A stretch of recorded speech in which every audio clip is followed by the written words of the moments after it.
Hi garden friend, today is a really special video for me because this is my 101st video here on YouTube and I want to thank you. I wanted to celebrate by making the garden even more welcoming for birds, bees, butterflies, and pollinators. And I'm adding a few beautiful new touches that completely change how this garden feels. And in this video, I've got a really fun surprise for you that I think you're gonna love. So let's go, shall we? So first of all, let's talk about plants that attract pollinators, because this is where the magic starts. The number one thing that you can do is choose native plants. Now, native plants and native pollinators evolved together, so they're perfectly matched. Your local bees and butterflies will find them irresistible. Some of my absolute favorites is lavender. Lavender's a bee magnet and smells like heaven. Coneflowers or echinacea are also gorgeous, and butterflies absolutely love them. Now, have you heard of milkweed? Well, it's essential if you want to support monarch butterflies. So, please plant milkweed. You know, black-eyed Susans are cheerful, hardy, and practically a pollinator highway. And for hummingbirds, salvia and penstemon are absolutely wonderful. Beyond plants, pollinators need two more things: water and shelter. Now for water, a shallow dish with some pebbles works beautifully.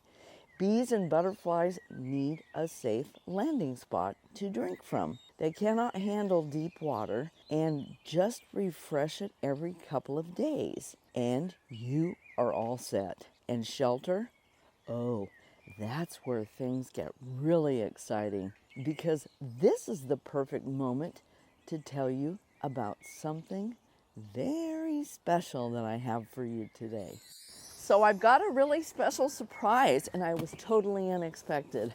I was contacted by a company called King's Yard, and I was on the hunt for some birdhouses and bird feeders, and lo and behold, they offered to send me a couple of items, and I'm going to unbox these and take a look and see what I think. But I wanted to take a look inside first before I put them out in my garden. I can't wait. I'm so surprised. So let's take a look.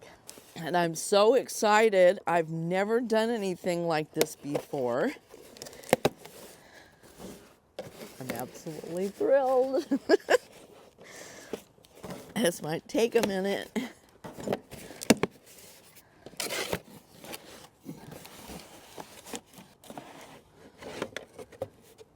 There we go. And here's what I chose. This is a wren birdhouse, but if you can see right away, this is very well constructed, and it's made out of a kind of a plastic material, and I am just amazed at how well this is constructed. And there's a way to open it up and clean it out if you need to. See, it just closes like that, and there's a lock to secure it. Now, the name of this company is called King's Yard, and I am really impressed. Now, I'm not an expert on birdhouses or bird feeders. I'm just telling you as a gardener that I think some of the features that they have on these birdhouses, especially this one, the one that I have now, they're fantastic. And having this little door on here that just opens up, and then you can pop the door open, see? And then you're able to clean it out if you need to. I think that is fantastic. What a great idea. I can't wait to hang this up in my garden. And they have a lifetime warranty too. So there's the little birdhouse. Now let's take a look at the second item that I got. And I am really absolutely thrilled with what I've seen so far. Oh, wow. Look at that. This is beautiful. Now, it's got little holes in the bottom, And I think that's so that the water can go through so it doesn't pool up in the bottom of this tray here. And one of the other things about this particular bird feeder, look, the lid comes off. Now this is made out of metal and it's very well constructed. And look, all you need to do is pop that roof off and then you can put your bird seed in there. I think this is fantastic. Now I do believe that this is for all kinds of birds. And then you just put the lid back on and you're able to hang it just as easy as that. Nice. I'm really excited to hang these two items up. I'm going to put them in my garden today. Here are the two items that I received. I want to thank King's Yard for making this a special celebration for all my garden friends. I love it. Now here's the exciting part. They are giving my garden friends 20% off their products. The discount code and link are in the description below. And if you ever wanted to add a feeder or birdhouse to your garden, now is a wonderful time to do it. Thank you so much, King's Yard, for supporting this channel and for being part of this milestone video. And now it's time for the tip of the day. Today's tip is all about planting in clusters. And this one is a game changer. Instead of dotting single plants here and there around your garden, group them in 3s, 5s, or even 7s of the same plant together in one spot.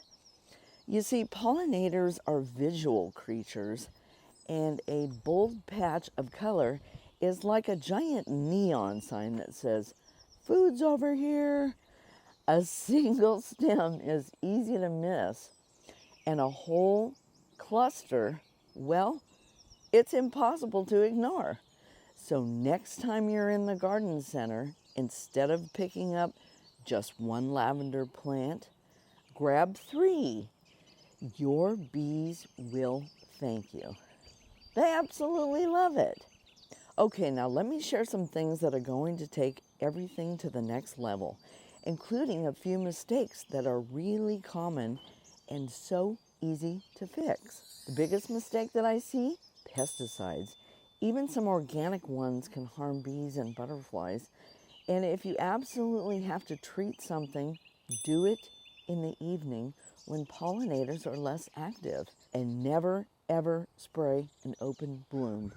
Mistake number 2, only planting 1 or 2 flower varieties. Different pollinators are attracted to different shapes, colors, and fragrances. And the more you have, the more diverse and wonderful your garden visitors will be. A patio, a balcony, even a window box can totally support these pollinators. Container gardens with lavender, salvia, and trailing verbena are incredibly effective. You truly do not need a big yard to make a real difference. And I have to share my favorite fun fact because I find this absolutely fascinating. You see, bees and butterflies get all the glory, and they deserve it. But did you know that moths are actually critical nighttime pollinators? So the next time something is buzzing around that's not a bee, maybe just say, "Thank you." I hope this has inspired you today. I hope you're having a great gardening day, and I'll catch you in the next one.